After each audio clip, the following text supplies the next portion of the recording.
We owe black women an apology. What's good, YouTube, and welcome back to another YouTube video.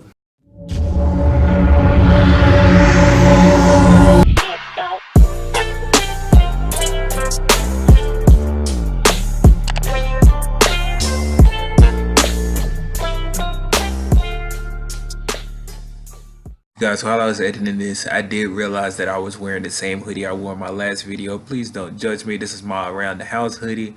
Also, I know I look dusty, so don't judge me. Thanks.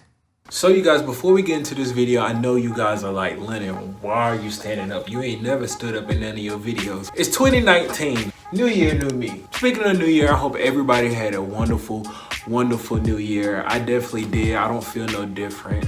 I recently had a birthday. I am now officially 21 years old. I can buy my own communion. Oh! I know you guys see the title and you know what we finna talk about. Now, I wasn't gonna do a video on this because I feel like everybody just wants to capitalize off of this thing, but I feel like as a black man, it's my responsibility to speak on this. Now, I'm gonna break this video up into 3 different parts. Somebody say 3 different parts. First part is gonna be the comedic point of view because laughter is medicine. And right now, the black community, we hurting, okay? We are hurting because we ain't know r.kelly was doing all that. Second, I'm gonna give my opinion on the whole situation and what went on and what I feel like is right and what I feel like is wrong. The third part is going to be the solution to the problem. What can we do to keep this from happening again? With all that being said, let's get into the video. So for those of you who do not know, r.kelly, aka Robert Kelly, aka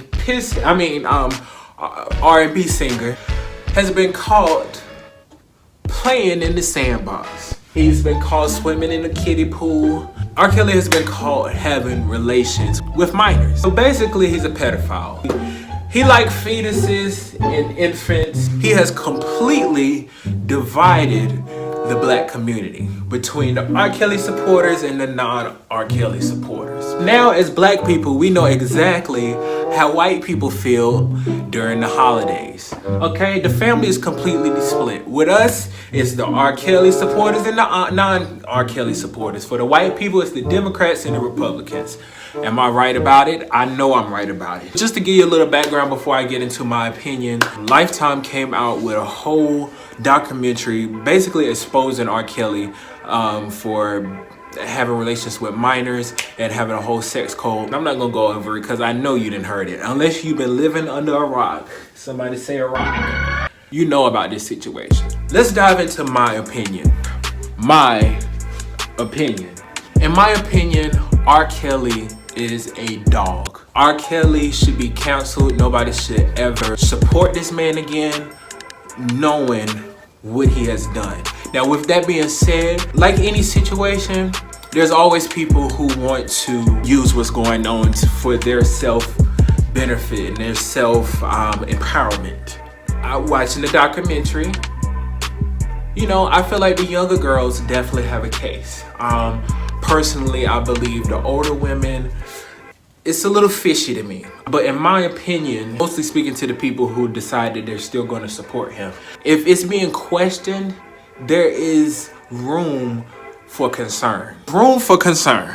Also, in my opinion, somebody's going to get a little angry about this, but I have to talk about it. I feel like if he was in this same situation but with white women, I feel like it would be a completely different story. Let's take the court situation. Apparently the girl got up there on the stand and said that it wasn't her. Now that's her choice, that's her family choice.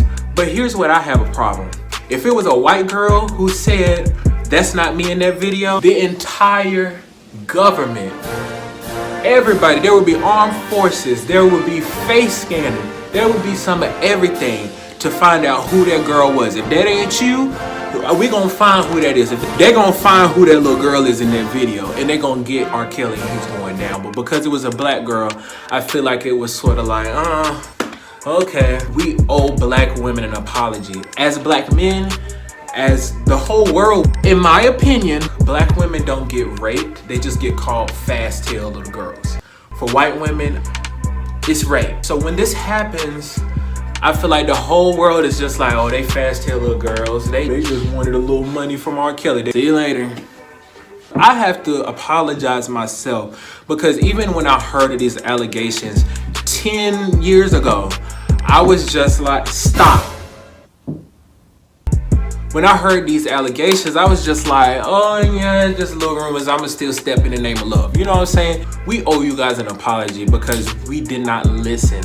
And I cannot see as a black man how you can watch that documentary and still support R. Kelly, especially since your mama is a black queen.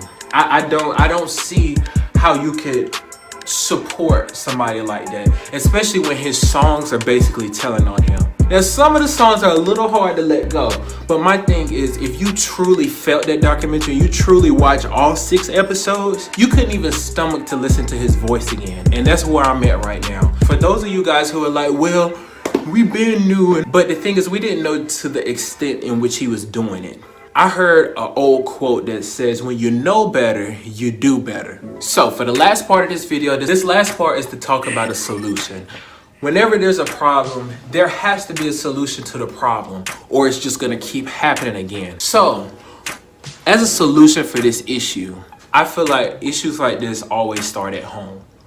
Now, nobody's talked about R. Kelly's childhood. The documentary did talk about his childhood. Everything that happens to you in your adulthood is just a manifestation of what happened in your childhood. Many people don't talk about this, but it was said that R. Kelly was molested as a child. It was also said that he was constantly bullied because of his talent, which was music. And I can attest to that. I was never the sportsy type of guy. You know, I was never out there playing basketball. You know what I'm saying? I couldn't run a mile to save my life. And I was picked on for that. I don't know why, but when you're younger, as a black man, if you say you do music and you don't do sports, they're already questioning your masculinity. What was different for me, why I didn't turn out to be R. Kelly, is I had parents that always, that is what you do and we're gonna push you in that. And that's what my parents did for me. Now, another solution, which is on the other side of the spectrum for the girls that were involved in this situation, it all goes back to the home. This is why I always say that fathers are very important in daughters' lives. We always say, oh, the man needs to be there for the son, but the man needs to be there for the daughter. Here's why. The dad's role in a daughter's life is to make that little girl feel special. And your role is to make sure can't no man come and wow you about anything because you have a father that could do that. These girls couldn't be wowed by money and people providing for them because their dad does that. They wouldn't be interested in calling no other dude daddy. So in conclusion, let me wrap this up. First, men, we have to be listening to these women. We have to start being in our daughters' lives because they need that male figure. If they don't, they're gonna go looking for a father. They end up finding R. Kelly, and we don't need that happening no more. Love your kids unconditionally. If they are different, you nourish them, okay? I was different. I played the keyboard. I didn't want to be out there playing football, you know, even though I tried. Listen to your kids when somebody says somebody touched me. If your kids don't feel comfortable around somebody, pay attention. With all that being said, this is a different type of video. I hope you guys liked it. Please be sure to like, share, comment, subscribe. And yes, with that being said, thank you for watching and I'll see you in another YouTube video.